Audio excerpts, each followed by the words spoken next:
we're making a transition. We were talking about changing the world, and last week then Dr. Lassinger, Arnold, had talked about the tragedy that he experienced with his own family, and in the end, really ultimately, it was around holding on to God, even when you don't understand, and holding on to God.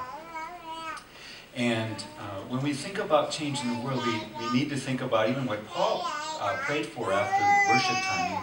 He said, you know, are you lonely? And how engaged are you? How engaged with God are you? How engaged with church? How engaged with life are we? And I think that's a very good question, and really that's the basis for a lot of our lives. It's how engaged are we? And Paul and I decided we wanted to take a look at Noah. And when we take a look at Noah, a question that came up to my mind was, why me? Why me? Okay? And I thought about that. It's more than why us as a church. It's ultimately God works through us. He engages us as individually. So it comes down to why me? Why does God want me? Why does God want to engage me? And I realized something. Life is hard. Life is hard, and don't let anyone tell you any differently. And don't create expectations that are different than that. I've met many people that are disappointed when they realize that life is not quite as easy as they thought it would be. You know, even in the States, people get their degrees and they're wondering, well, how come the recruiters aren't knocking on my door offering me a job? Why am I working at McDonald's instead of a Fortune 500? Well, McDonald's is a big company, but why am I not doing what I should be doing, what I've been educated myself, and I got $75,000 worth of debt for it? And they come to a realization that life is hard. And there's expectations that we have that probably, in many ways, we ought not to have. The reality is, as Arnold said last week, is that we can either do it with God or without God. And the more we get to know who God is, the more I hope you understand you want to do it with God. Simple as that. Do I want to do it with God? Will I engage enough to know who He is that I want to do it with Him? So in the next 4 weeks we're going to look at Noah, and Noah probably knew a little bit about hardship. Okay? And I want to start with looking at Genesis 5, 28 through 29. It's been a while since I preached, I guess. I'm stumbling over my words. Genesis 5, 28 through 29. When Lamech had lived 182 years, he had a son. He named him Noah, and he said, "He will comfort us in the labor and painful toil of our hands, because by the ground the Lord has cursed." Caused by the ground the Lord has cursed. Noah's name means rest or relief. When I think of Noah, rest or relief doesn't really come to mind. But I think as we examine his experience, we'll begin to understand more about what real rest and what real relief means. It's interesting because his father had hoped that there would be relief or rest from the condition of man. Man had found himself in a particular condition. Why? Because of what? His disobedience from God. Arnold mentioned last week, that God didn't create evil. It's just the darkness. The darkness is the absence of light. Hardship. Evil is the absence of God. And man's disobedience in the garden created hardship because it severed the relationship between man and God. And we have these generations up to Noah's father who are living in pain, knowing the separation that they have between man and God. They're reminded because of the toil of their labor, the cursed ground that they needed to work, the struggle that they had because of the disobedience from God. And Lamech was hoping that maybe Noah Noah would bring rest. There would be rest through Noah. Imagine being surrounded with so many evils and continually be reminded of the evils of man and the origin of the evils. And knowing the displeasure of God. Because that's what they knew, the displeasure of God. This is his experience. And the thing is that the wickedness of man was what? Increasing. It was getting worse and worse and worse. And no mitigation, no diminishing of the penalty seemed to be in sight. It just seemed like this is not going to go. We are doomed. We are doomed. What a condition for man to live in. That the Bible records the meaning of Noah's name is significant. I think we shouldn't ignore this. Let's move on. Genesis 6, 5 through 8. The Lord observed the extent of human wickedness on the earth. Actually, I'm going to read from here because it's a little bit different. The Lord saw how great the wickedness of the human race had become on the earth, and that every inclination of the thoughts of the human heart was only evil all the time. The Lord regretted that he had made human beings on the earth, and his heart was deeply troubled. So the Lord said, I will wipe from the face of the earth the human race I have created, and with them the animals, the birds, and the creatures that move along the ground. For I regret, I am sorry. I regret that I have made them. But Noah found favor in the eyes of the Lord.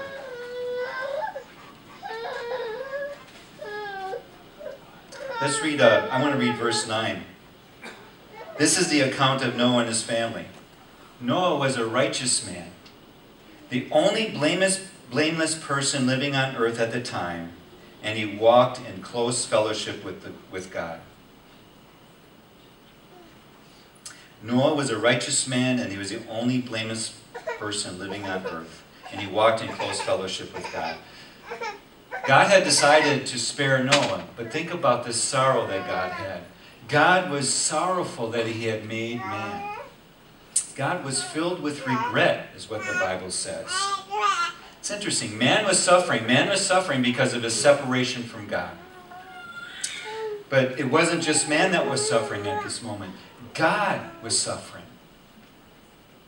God was suffering. He was sorry. Man had become indifferent to him. Wickedness is what man knew. In fact, wickedness had become normal. Wickedness was normal. That's the way we live our life, in wickedness. And the Bible says that man was getting his thoughts, all his thoughts were evil and wicked. And they were getting what? Worse every day. God was in pain. His beautiful intention of his creation was lost. For in the hardship of life, man didn't seek him. They were indifferent to him. They forgot about him. And instead, man chose to indulge himself more deeply. Does it sound familiar? Does it sound familiar? I mean, we find ourselves often encountering those that just want to indulge themselves more deeply. But the intention of creation wasn't lost on Noah. And he knew the same hardships as everyone else. Yet Noah did what? Noah chose to engage God. He chose to have a relationship with God. He recognized his Creator. He walked in close fellowship with God. And as a result, God chose to activate a plan through him. God spared him, but he did more than sparing him. He activated a plan.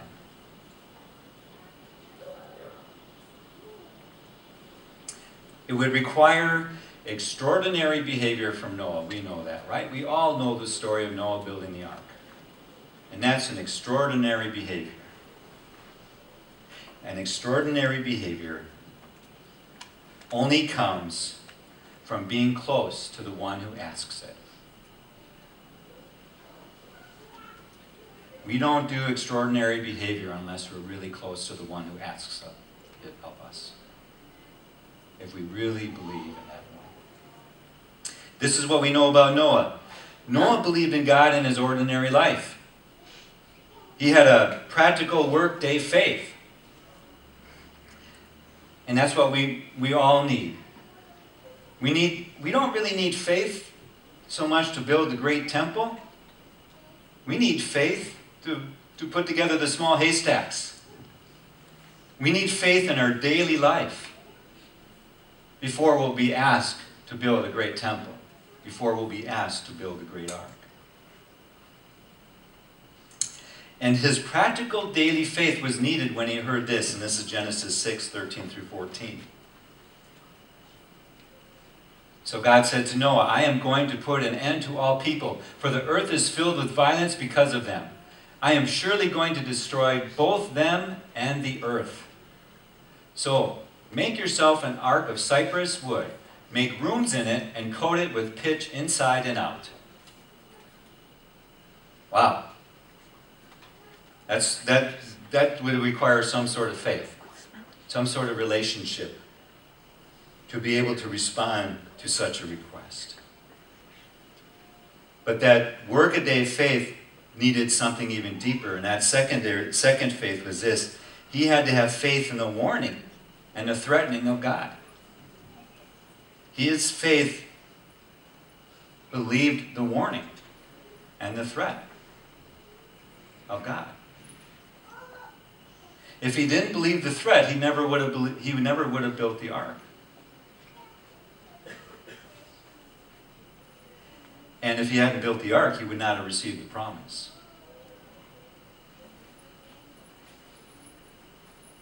Men do not prepare an ark to escape from a flood unless they actually believe there's going to be a flood. Noah had the faith to believe in this powerful God.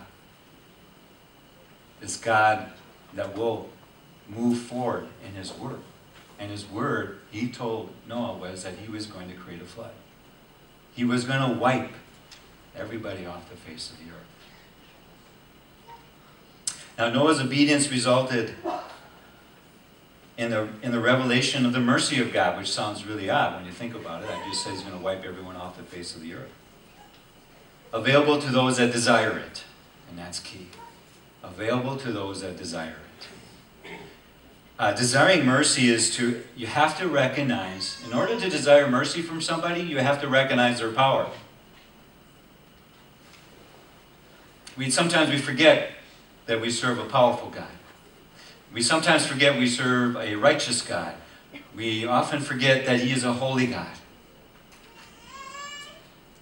And we need his mercy. But mercy doesn't mean anything unless we recognize who he really is. I think sometimes people confuse mercy with a desire to be just left alone. And God doesn't want to leave us alone. Let me backtrack. God will not leave us alone. God will not leave us alone.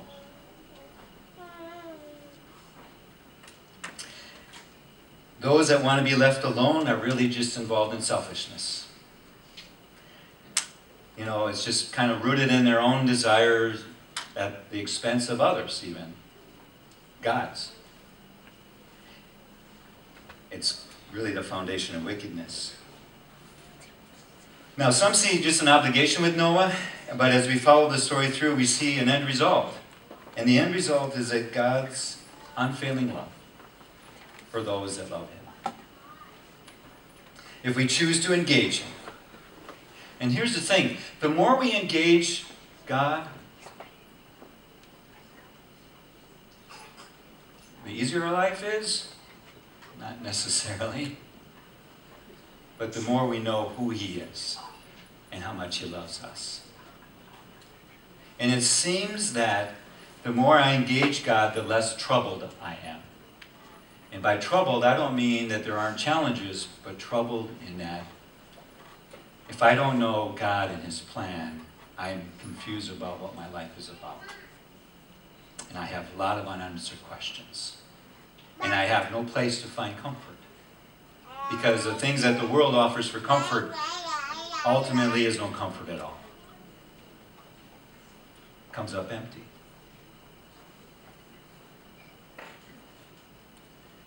Actually, last week Dr. Lastinger pointed out that there are times when we can't even make sense of God, but we can trust Him. Ultimately, we can trust Him, and we can find rest in Him. We can find rest in Him. And this rest, let's think about this rest and talk about this rest. I think Matthew 11, Jesus talks about rest. Matthew 11, 28 through 30. Jesus said, "Come to me, all you are weary and burdened, and I will give you rest. Take my yoke upon you and learn from me, for I am gentle and humble in heart, and you will find rest for your souls. For my yoke is easy and my burden is light." Now it's interesting because when Jesus was talking, He was doing a bit of a play on what the religious leaders of the day had already been teaching, which is take the yoke of God. They were teaching this. Take the yoke of God. But the problem is they were asking people to take a yoke of God that was according to their interpretation of God's laws. And we know how heavy and burdensome God's laws as interpreted by these leaders was. We know that. We saw how Jesus was frustrated with them. In fact, right after this, he gets challenged around the Sabbath and what the Sabbath is about. And the Sabbath was for what? To enjoy God, to take rest in Him. Jesus said that the Sabbath wasn't, we weren't to serve the Sabbath was for us. It was the twisting that the religious leaders did. Now, Jesus didn't say, you can forget the law, but He was reinterpreting. And He was saying, look, you take my yoke and your burden will be light because I will be with you. I will be helping to carry your burden. You will not be alone in your burden. This is a significant difference.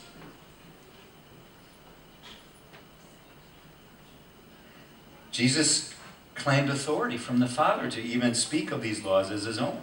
And this yoke is His own.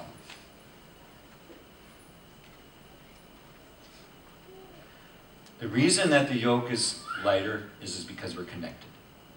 We're connected to Him. The yoke is lighter because we understand the purpose. There are times in my life when I have to say, you know what, I'm a citizen of the kingdom. There's times in my life where I make a decision about serving Him, not based on comfort, because I can tell you that sometimes it's uncomfortable, but it's because I am serving His purpose. I'm wanting to be aligned with Him and His purposes and what He is doing. Because what? I trust in Him. I have engaged God. It makes the yoke lighter. The work might be the same, but the yoke is lighter.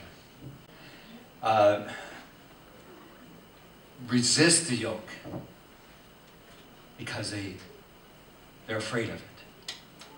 Because they don't know the one. They don't have Jesus. They don't know the one that says, take my yoke. Acts 2, 25 through 26. This is Peter talking. I don't know if we have it up. There we go. David said about him, I saw the Lord always before me because He is at my right hand. I will not be shaken. Therefore my heart is glad and my tongue rejoices. My body also will rest in hope. Because you will not abandon me to the realm of the dead. You will not let your Holy One see decay.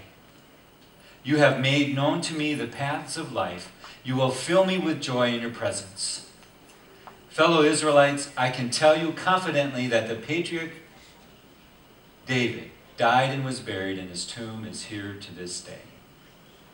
But he was a prophet and knew that God had promised him on oath that he would place one of his descendants on his throne. David was going through hardship, but he kept going back to praising God because of what? His hope. And his hope was his rest. Noah chose to be obedient to God. And in the end, after the flood, after everything happened, God was able to reveal more of who he is. It wasn't until that point. Remember the rainbow? At that point, God said, I will never do this again. God revealed more of who he was. And see, that was the moment where we can take rest in him. Where this name of Noah meant something. There was relief. Because now people could see we have a historical record of God's faithfulness to us if we remain engaged with him. And he will remain faithful to us. So that's actually the question for us today. And the question, of course, is this, are we willing to build an ark? How engaged are we? Are we willing to build an ark? Not only did Noah rest in God, but man has found rest through Noah's obedience to God. Are you connected to God in such a way that others that know God find rest even in your relationship with God? Or are you contentious? Or vice versa? Those that don't know God, is there maybe a certain uneasiness because of your relationship with God?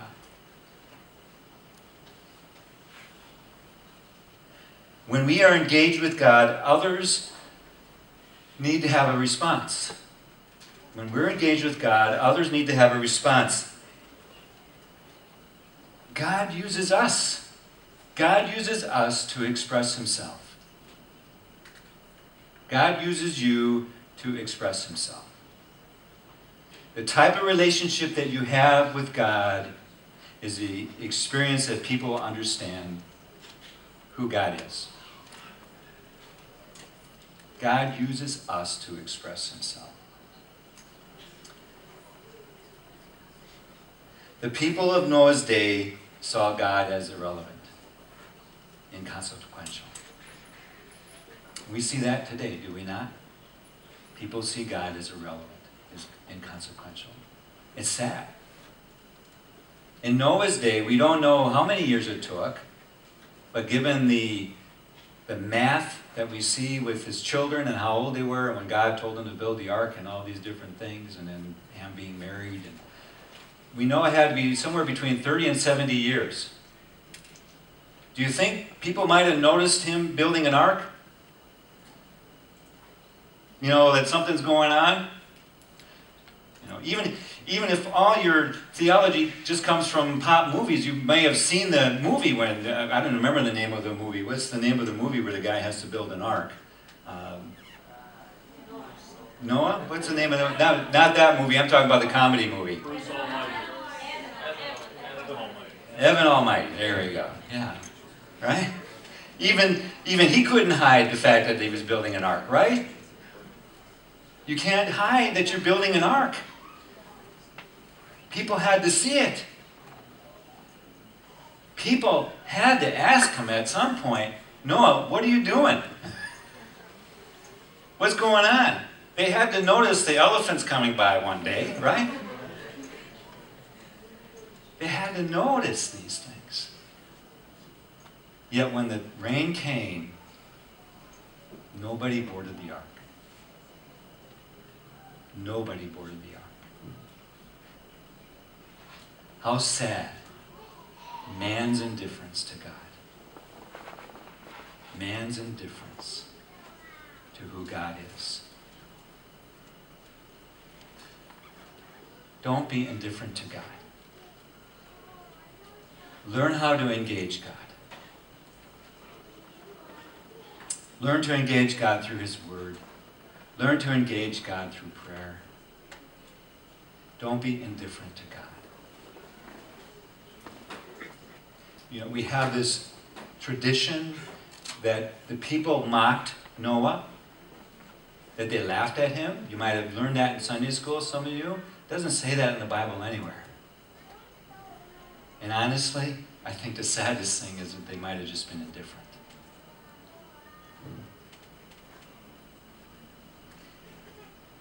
Life is hard. Don't let anyone tell you otherwise. Don't create any other expectations. But life can be wonderful when we are engaged with God. When we know God and who He is, life can be wonderful. The faith that brought Noah to the point of starting the ark was the same faith that he actually made him march up that ramp alone with just his family. And there are times when God will ask you to do the same thing. Be engaged with Him. There are things that God will ask you to do that you will have no idea why He's asking you to do it, but because you're engaged with Him, you do it. And sometimes, you know what, the world's going to be indifferent. And it will be hard. It will be challenging. And the enemy will tell you, why are you wasting your time? But if you're truly engaged with God, if you're truly engaged with God, He will bless it. And this will be the place where you will find relief and rest. Let's stand.